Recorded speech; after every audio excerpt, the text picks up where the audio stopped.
33 rule அப்படின்னு சொல்லுவாங்க. ஒரு 33 வீடியோ போடுங்க, போதான் பாருங்க.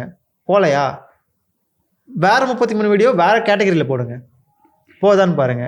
ஏதாவது 1 போயிருக்கும் 2 போயிருக்கும் அப்படின்னா அந்த 1-2 ஏன் போச்சுன்னு அனலைஸ் பண்ணுங்க உட்காந்து. அதே மாதிரி வந்து இன்னொரு 30 வீடியோ போடுங்க, இப்போ போதான்னு பாருங்க. ஃபுல்லாக எக்ஸ்பிளைன் பண்ணி தான் ஆகணும். ஏந்துக்கணும் விழணும், வேற எதுவும் பண்ண முடியாது. இல்லை அல்காரிதம் நமக்கு புரியாது, என்ன பண்ணாலும் புரியாது. அல்காரிதம் சொல்லுவாங்க அல்காரிதம் கிராக் பண்ணலாம் அப்படின்னு சொல்லிட்டு, அப்படின்னு கிடையாது. கான்டென்ட் கிரியேஷன் டோட்டலாக வந்து ஹியூமன் சைக்காலஜி பேஸ் பண்ணி தான். ஸோ ஹியூமன் சைக்காலஜியை படிங்க, மார்க்கெட்டிங்கை படிங்க. ஏன் அப்படின்னா வந்து ப்ராடக்ட் செய்கிறது ஈஸி, அது விற்கிறது தான் கஷ்டம். அதே மாதிரி தான் வீடியோ பண்ணுறது ஈஸி, படம் எடுக்கிறது ஈஸி. பார்க்க வைக்கிறோம், அவங்க என்கேஜிங்காக பார்க்கணும். ஆமாம், பார்க்க வைக்கிறது கூட ஓகேனா. இப்போது படம் வேற வீடியோ வேற. இப்போ நம்ம வந்து வீடியோ பண்ணுறோம்னா யூடியூப் புஷ் பண்ணோம், பார்க்க வச்சிரும்.